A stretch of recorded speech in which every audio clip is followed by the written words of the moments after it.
Not too long ago, I was working at Blockbusters. While restocking one day, I came across the movie Endgame. No, not that one. That one was probably a decent thriller. No, not that either. No, that's End of the Game. There you go. To be honest, I would have bypassed this movie without a second glance or notice and would have never thought about it again, except the fact that it was starring very popular former WWF/E wrestler Kurt Angle. Kurt Angle was a top wrestler in the WWE before going to TNA. He won all the biggest titles this industry had to offer and became a top wrestler and arguably an icon in the wrestling world. Now, I have been a wrestling fan since I was very little, so obviously I grew up watching Kurt Angle on TV. So when I saw this movie, I had to watch it for myself. After all, I'd never seen him in a movie, let alone starring in one, and some of the top wrestlers of all time have already made careers out of being in movies, or at least been in one, even if they sucked. So when it was time to pick out movies, this was one of the first on my list. It was time to see Kurt Angle's acting abilities for a change. Now you guys might be wondering why there is a short black man with shades in my kitchen. Well, for those of you that don't know, this is one of my best friends, Christian Pagan. Say hi, Christian. There you go, that's how he says hi. He's pretty much going to be my knife guard. As you can see, there's a bunch of knives there. Because a movie like Endgame will lead any sane person to suicide. And I don't want to kill myself, so he's here to prevent that. So now we're just going to do, an example, a test to see if he knows what to do. Oh my god, this movie is driving me insane. I want to kill myself. Fuck life. You see? And there you go. There you go. No matter what I say to you, no matter how much I want to kill myself, stop me. Can you do that? Cool. Alright, now I've known I made a lot of dumb shit in my day. Believe me, I know. But these guys made this movie on a $200,000 budget. They have no excuse. No excuse at all. I'm sorry. Alright, so let's get down to this review. Man, the shit I do for entertainment. Or lack thereof. So the movie starts out with a jazz beat, giving it sort of a cool New York soul feeling to me. Kinda cool. Probably the only cool thing in this film. And here we see Kurt Angle at the Lafayette Hotel with some woman. The only thing that's really revealed is that they are lovers or something. I don't know, it's not explained that much. And when they find your body, they'll wonder, what's a beautiful girl like you doing in a place like this? Don't joke around. When they find your body, what a joke. He handcuffs this girl to the bed. Why? Do you really have to ask? So he starts screwing her and then, I'm not kidding, suffocates her while doing so, killing her. Well, I have to admit, that is kind of original, but that doesn't mean it's any good. I love how she barely struggles when he tries to suffocate her. She's like, oh no, this might be bad, I'm a little scared right now. Yeah, so basically Kurt Angle is a murderer who takes pleasure in kidnapping and preying on innocent women so he can have his way with them before killing them. Oh yeah, and he takes pictures of his victims before he kills them. Why? Maybe he's also a photographer, or wants to make it easier for police to catch him. Anyways, the police then find her dead and begin an investigation. Wait, there he is! That man is Eric Wright. Name should be changed to Eric Wrong. I say that because he is probably one of the worst actors I ever seen in my life. And what's this? This was his only movie? What a surprise! He plays Dan Burke, a cop that is going after Kurt Angle's character. And he is probably one of the most boring and lifeless cop characters that has ever been put on film. And that's all thanks to Eric. So Eric Wright's character, Dan Burke, is now in charge of this investigation. I think it's the best looking stiff I've seen in a long time. Good God, who wrote this shit? So they talk about how their office contacted the girl's employer and found out that she has a roommate named Carol. That hotel manager, he wasn't much help. Oh my god, can this be any more stiff and fake looking? Even disbanding looks planned. So a detective visits the roommate of the girl that Kurt Angle murdered, and she eventually opens the door.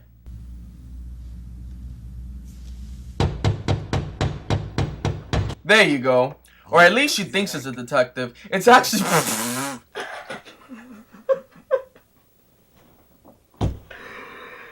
Oh no. Oh no. Alright. So yeah, impersonating a detective, he tells Carol the bad news. Your roommate Beatrice was murdered. We found her earlier this morning. Wow. She's acting like she just lost her dog or something. She's like, oh darn, this kind of sucks, I guess. So yeah, he asked her if he can check around for evidence, when in reality, he takes her phone book to, I guess, track down her old boyfriends or something. He even asks her about it. Did Beatrice mention any boyfriends?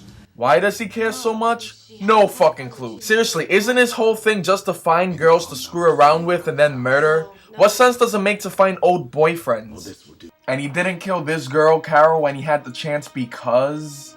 So two of the cops parked their Jeep to, talk. I've been doing this mess for 30 years and I will never figure it out. I was thinking about that girl back in February. The one from the rocks. What was her name? God, where the fuck in the world do they get these actors? So they get out to go visit the roommate, where this time she has to take off the chain lock. They didn't notice that happening before. Oh, that was fast. What do you mean by fast? Good God, his acting kills babies. Passed him on your way in, right? She must be talking about that fat guy we just passed in the lobby. Hey, it's not nice to call him fat. Her body wasn't discovered until about 2 hours ago. I don't understand. The fat guy impersonating the police officer could be the killer. Look who's talking, fatty. So let's see what Kurt Angle's character Brad Mayfield, aka Detective Bishop, is up to.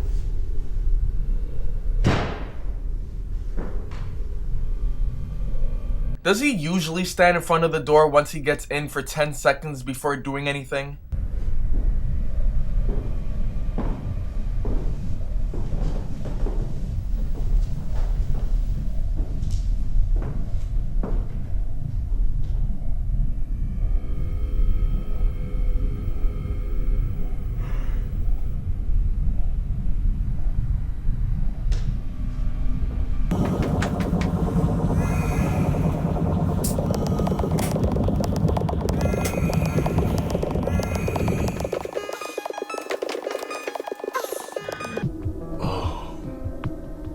You're a handsome devil. Is this supposed to be cool or edgy or creepy or creative? I am a man, and I have to be dramatically slow for no reason, just to show how scary I am. I am scary, right? Right?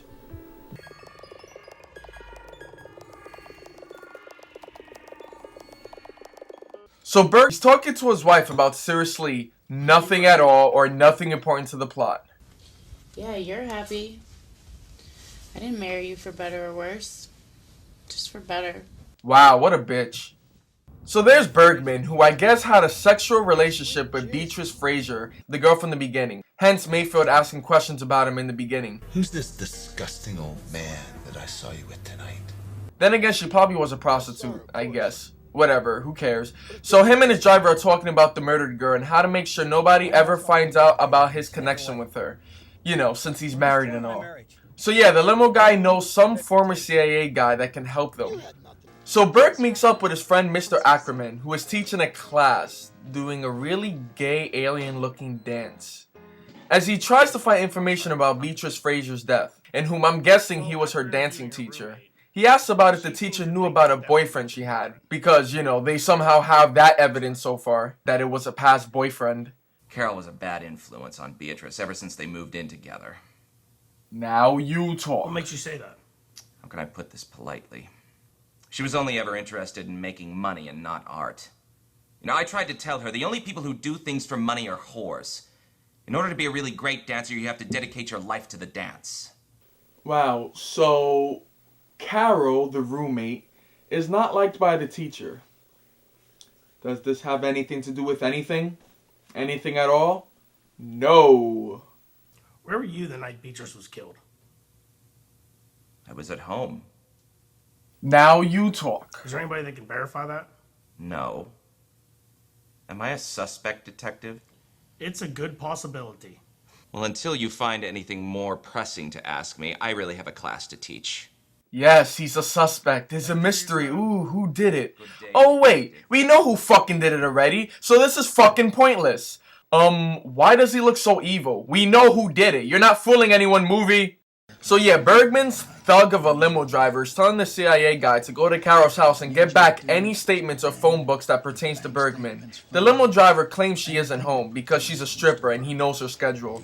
The cop was supposed to stand guard of Carol's building, looks around, then looks at his watch, then continues to look around some more, then goes back to looking at his watch. Then he walks away. Then stops and looks at his watch again, then looks around. Only then does he feel like getting coffee. So while Carol sleeps in a blue tone filter, she hears the CIA guy trying to come into the house with a screwdriver. Whatever. He drops it inside and she uses it to stick it to the man. The police arrive, and of course, Officer Crap is there. So yeah, more bad acting, more boring scenes.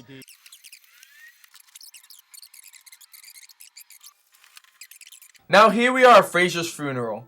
I wish I was dead right about now. As the cop is attending to find out information, I guess, at a funeral. Right. So how are you?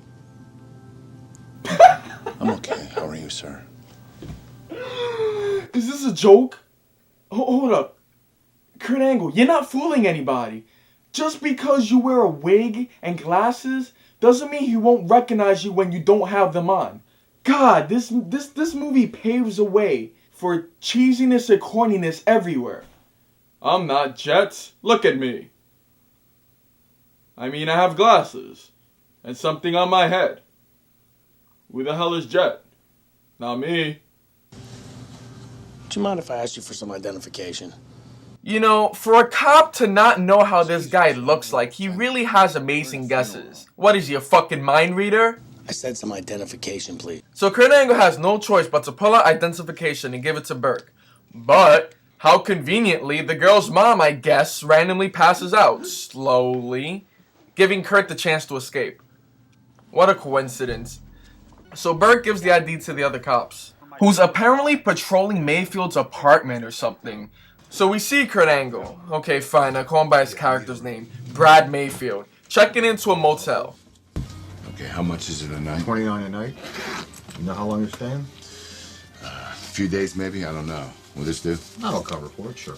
God damn it, I can't get over the fact that everyone sounds so fucking dead. It's like all the characters are high or something. Put some feeling into it. So yeah, he goes into his new motel room, giving us that mysterious, epic, typical bad guy moments we all know and love. Or in this case, hate. Then he's taking a piss. How lovely. And again stares at himself in the mirror. I'm guessing a hobby of his. So, Detective Bishop goes into the limo with Bergman. Right away, Bergman uses his smarts to cover up the fact that he did not know her at one point. I swear to you, I had nothing to do with her death. Okay, let me rephrase that. He uses his stupidity to make him look like he did more than have a relationship with the girl. Great job there, guy. We don't want your wife to find out that you were fucking some bimbo, now do we? I think you're out of line, Detective. Out of line, you say? Well, maybe we should settle this at a match at WrestleMania. How can you be so sure that I didn't kill her? Great cover-up. Well, that's simple. Because I did.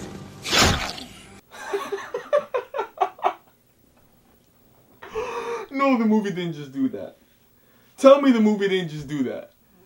Oh, shit. Alright, movie. Let me tell you something. You see, when people already know who the killer is, nothing is going to surprise them, and it's not going to be suspenseful. So then we see Mayfield climbing up a fire escape into wherever as he opens some boxes with papers and the pictures he took of dead Beatrice Fraser and dumps them on the couch. He amusingly calls Burke. Call him and give yourself up. What made you think it was me at the funeral home? Call it a talent. Or just luck. No, movie. Don't try to play it off like that so you won't ask questions. It was still randomly unrealistic. If you come right now, I'll let you in personally.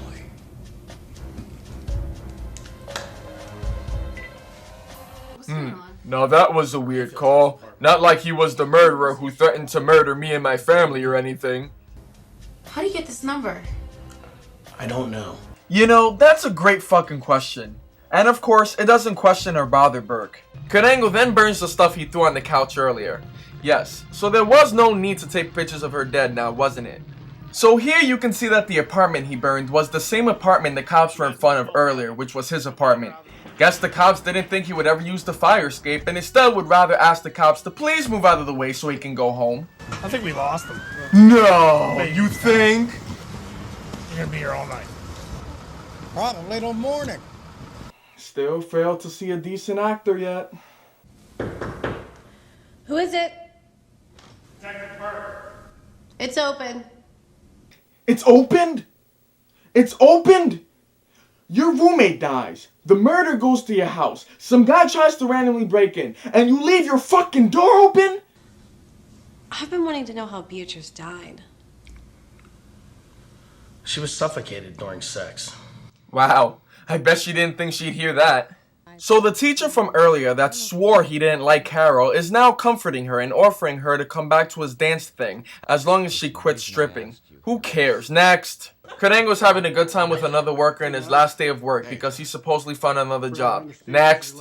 Carol is with her stripper co-workers and tells them she might leave because of that teacher guy's offering her money and to be back in his dance company thing or something. Next. Mayfield and the random worker goes back to her house. And then they start being all passionate and everything until they have sex. My husband was sent to Iraq 1 month after our wedding. He was hit by an RPG on his very first mission. He was such a klutz. Wow, what a bitch. So then Brad Mayfield does his random zombie movements again to initiate he's the villain in this film. And then... Call me Alex. Well, that was rude. And sort of lame. Oh my god, I can't take it anymore. We then see a picture of the gentleman's club that Carol strips at. And wow, guess who showed up? Dan Burke.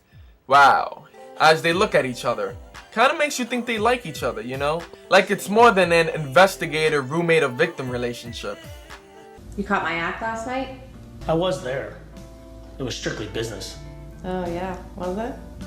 How would you feel if it was your wife up there? I don't know. Never really thought of her that way. You don't think about her much, do you? Now you talk. Not as much as I've been thinking about you lately. Oh. Now we're getting somewhere. Hold up. No. What the fuck did that come from? Am I missing something? I mean, for 54 minutes of the damn film, yes, we're 54 minutes into this horrible film, they never showed any signs of liking each other at all. Nothing. No flirting, no foreplay, no touches, nothing. And then all of a sudden, they have sex. The relationship throughout the movie was pretty much just like, can you tell me anything about your roommate? Oh, I don't know. The killer apparently burned his old apartment down. Oh, that's cool, I guess. Then, oh yeah, you saw my stripper act. Let's have sex. Sounds like a plan to me. And then to add more insult to injury, immediately after, they show a scene with him and his wife. And this is supposed to be the good guy that we are supposed to be rooting for. So yeah, Carol tells her friend about it and how she can't find a good guy who's not married. How deep. And she bumps into... Jesus Christ. Alex Miner. Alex Minard, huh? Great. Another name to fucking remember. How many names does this guy have? Well, how about going to dinner with me some other time?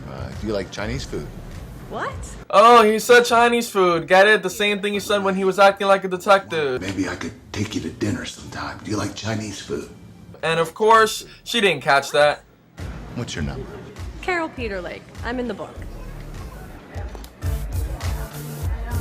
Tee, I'm so evil. So some cop stuff is going on, and more cop stuff, and more cop stuff. Huh? What was that? Stone Cold, is that you? So the cop finds a lead that leads them to Mayfield's house. They do stuff that they feel cops do in real life, while Mayfield crawls out of the second-story window and climbs down a rope. How did Mayfield know that the cops were coming? Because he knows everything that's going to happen, of course. So anyways, one police officer catches him. Get down on the ground! All right, Carper. Shut up and down on the ground. Let me ask you something. You ever shoot a man before? I said shut up and down on the ground. Don't sound too excited now. I said shut up. Back up. Shoot me. Back up. Shoot me. Back up. Wait. What the fuck was that? What the hell was that? I mean, what was up with the way that cop said that? I said shut up and down on the ground. I said shut up and down on the ground. I said shut up. It was like he was on repeat. And then that punch, my God. Also, how did the other cops not hear any of that? Seriously, it was right on the side of the house. So Mayfield escapes while another guy arrives to find his partner down. And doesn't really seem to give a shit at all. It's like him being on the floor is an inconvenience. Two cops in the basement of the house continues to look around. Oh, sweet Jesus. Oh darn, a dead body. That kinda sucks actually. So they call Burke over. Yay, I missed him so much. Oh, shit. Oh shit defines the whole movie. So the other cop kicks Burke off the case. Why? Well, why not? He's a boring catastrophe. So now we are on a boat, and... I'm on a boat! Alright, knock it off. So I guess Carol took his offer for Chinese food after all. I mean, she did kind of deny him at the bar and left. Next time we see them is together on a boat. How nice the clarity in this movie is. You may never go back. You'll get what I mean by that later. It will be a good time. So Weirdo Burke has an inverted color dream where he sees himself in an open coffin. Yes, he looks at himself. And then the he who was looking at himself dead turns into Mayfield. The dead him looks at the him that is now Mayfield, who laughs and closes it. Then he wakes up. Wow, how necessary. So then he gets a call from Mayfield himself. Bad dream? Ah yes, how would he know that? Simple, he can see into Burke's mind. He's a mind reader. Tell you what. You find me, I'll give you an exclusive interview. I'm starting to think Mayfield wants to go to jail. Maybe he misses the good old days where people would drop soap and ask him to pick it up. Is Carol there? You should know she's there. After all, you know everything. What's wrong? Go away. Maybe I shouldn't have went on this boat in the middle of nowhere alone with this stranger after all. Silly me. It's Mayfield? Yeah. Oh, he sounds actually like a pretty decent guy. Yes, a decent guy who murders women and threatened our family. He seems so nice. So yeah, Burke talks to Mac. You staying out of trouble or you out screwing around? That's the real question. You know where I've been. Been right here doing my job. Bringing criminals to justice. Oh yeah, bringing criminals to justice. Without a care in the world. Yeah. So Mac tells Burke that he found a photograph of Mayfield as a little boy with his mother and sister, only his real name was Alex Minort. So he goes to the church to talk with the priest about Alex, who says he used to strangle cats and love dolls and dumb shit like that. And then Burke talks to the apartment manager of the building that Alex used to live in, and some old lady who kind of has problems opening her door, that I guess knew him and his family. So everybody's favorite stripper, Carol, wakes up and opens a closet, I guess. She grabs something and a bunch of pictures fall to the floor of other girls, I'm guessing Kurt Angle's character Brad Mayfield, Alex Minort, murdered and took pictures of. Failing to burn those for some reason. So she puts them back so Alex won't know she knows anything. But don't you remember, silly girl? Him and Burke knows all. See? I told you so. You don't like my company? Yes, realistic looking slap, Kurt. Jesus, why won't this movie just end? So yeah, Burke calls someone whose number was in Mayfield's old apartment. Minort. Fuck it, I'm gonna just start calling him Kurt Angle again. Anyways, the guy on the phone doesn't know shit. Who cares? Next. Okay, so now we see a clown truck for a clown named Buffo, the world's strongest clown. So Buffo comes out and... Oh no. No. No. Oh my god. I can't take this anymore! Just Just let me kill myself. Just let me. Come on. You don't know how it's like to watch this movie.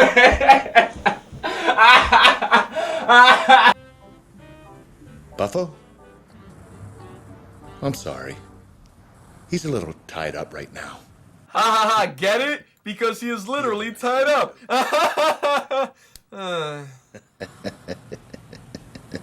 This has to be the most retarded or hilarious thing I've ever seen in my life. Pro wrestler Kurt Angle dressed like a clown. So yeah, fucktard the clown is actually at Burke's house. Cut to, I'm guessing Berg's daughter letting him into the house. So yeah, blah blah blah, and then one of Kurt Angle's infamous hits in this movie. It's a beautiful day in the neighborhood. Oh nice, a Mr. Rogers quote for no reason at all. Not as weird as Berg's daughter literally watching her mom getting punched and not giving two shits about it. Who's the strongest clown now, Buffo? Oh shit, what's that, fried chicken? Ah, no! No! No! Let it happen! A world without endgame! I need you! So Kurt Angle puts Burke's daughter on a speedboat. So he leaves. Ah, the arm of the guy he just killed, scary. He goes back to the bigger boat to be a seductive meanie to Carol some more. Burke arrives at his house to see his wife in a stretcher. It was a clown. A clown? He took Chrissy. He took Chrissy? I think it was Mayfield. Oh, I'm sort of angry. A murderer took my only daughter somewhere I don't know about. That's gonna mess up my week. So the guy who didn't know shit about Kurt Angle before and now remembers that he sold Angle a boat not too long ago and gives Burke the directions to where the boat is. Ah, I knew the plot convenience would stick its head out eventually. So he borrows another cop's boat as he heads out to face Kurt Angle for the final showdown, the climax of the movie. Now all I gotta do is one more thing. Cross my fingers and hope that it won't be anticlimactic. Man, why the hell am I even bothering? So now it's nighttime. Hey, I know that trick. You take shots during the day and then you put like a dark blue filter on it. I'm not stupid, I've tried that before and just decided to stick with shooting night scenes at night. Oh god. Okay, so now it's blue-green. This movie doesn't make up its mind. You see, look at the sky, it's clearly day, you can see clouds. So he looks through his binoculars and sees the boat. So he quickly gets on blue-green land so he can enter the boat. Oh, hello, sound of a boat literally appearing out of nowhere. Wow, these long ass still shots bore the shit out of me. That's all you see throughout most of the movie. So he finds Carol and unties her, and then it's the search for, oh snap cakes. So Angle makes Burke handcuff himself, and then the villain speech before dying thing happens. I told you, Burke, when you started this game, you had a lot to lose. The only loser I see here is you. Oh snap, no he didn't. You're the one. Enough of this bullshit. It's time to die. Gasp! I didn't see that coming. As Kurt Angle was gasping his last breaths of air, Burke watches like, oh, so I'm not gonna die. That's cool, I guess. Oh, and it's Burke's daughter who found a gun somewhere on the boat, wherever she was, and then knew to pick it up and shoot Kurt Angle right before he shoots her father.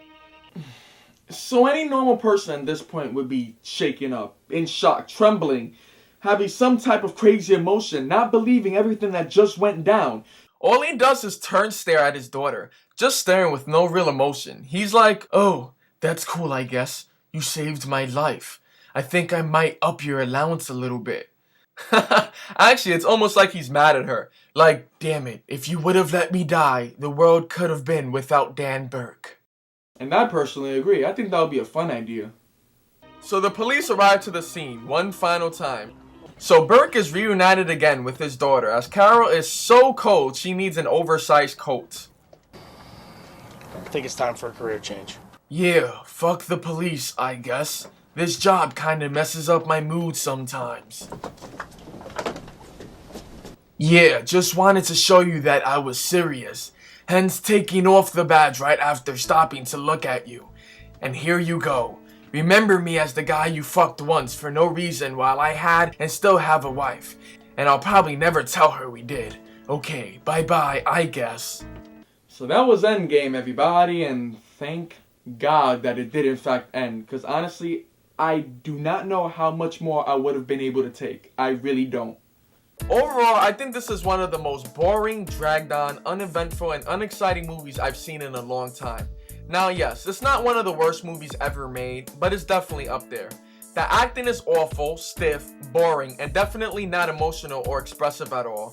The music is repetitive and weird. The plot is sort of there, but the movie gets sidetracked so much by random shit that doesn't fucking matter that sometimes you forget it's there.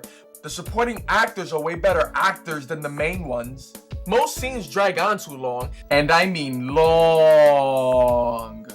There's too much use of color filters. Shots that try to look creepy, eerie, threatening, and frightening comes off as silly. None of the characters are likable and relatable. Nobody seems to give a shit when anything terrible has happened. Sometimes we're given scenes that has nothing to do with anything at all. There's so many cheesy one-liners. The idea of dancing is hilarious. Characters that look like they could be the murderer by the way they act is completely fucking pointless since we already know who the killer is. Carol is always in a fucking sheet or coat after a crime has almost happened, and the most she had was a fucking slap. Both Kurt Angle and Eric Wright are not only mind readers, but they also supposedly know everything that goes on. Murders are for some reason unepic. Reactions are usually delayed or not there at all. Kurt Angle loves mirrors and apparently used to randomly love dolls as well. That never gets explained. They're fucking shown in the film. His disguises are sometimes stupid. He has too many fucking names. Every time he laughs, I look in shame. And Eric Wright is the worst actor I have ever seen in my life. He must have had to suck a lot of dick to get a starring role in anything. Well, I thank you guys for watching and sharing the horrible pain with me. And I hope you guys tune into my next episode. So, this was Jet Reviews with yours truly. And I am out to take a really long nap. And pray to God that someday I can forget this awful movie. Most likely not. Anyways, peace out. Kurt Angle as an actor. How stupid. That never happened. Nah, that never happened. I'm dreaming.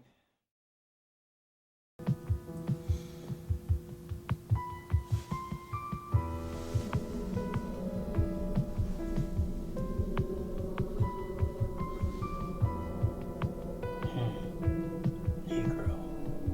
Never done that before.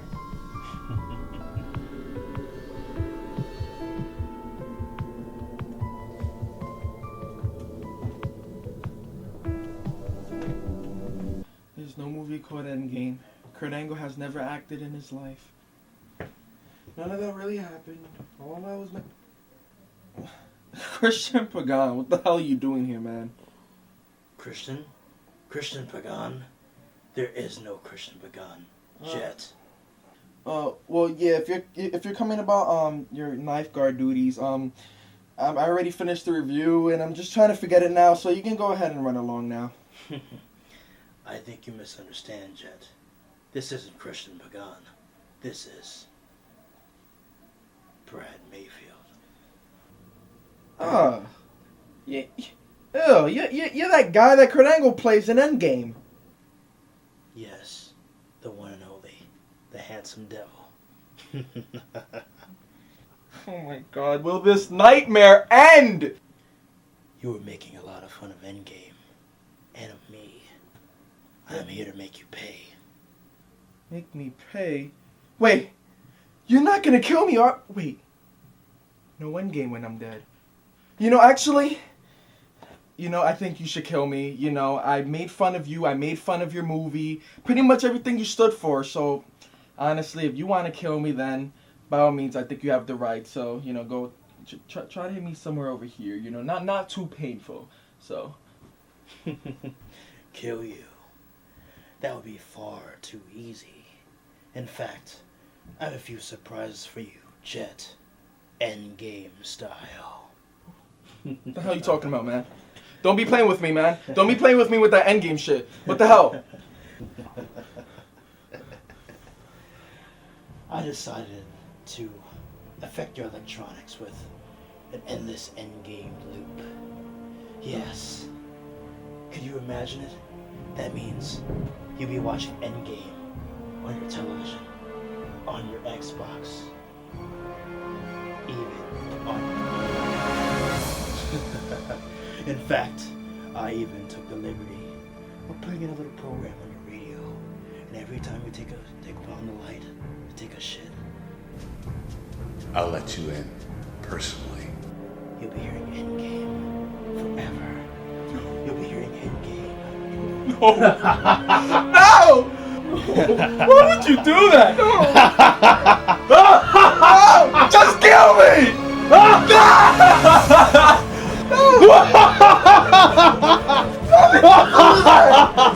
I can't go away! Just kill me! Just kill me!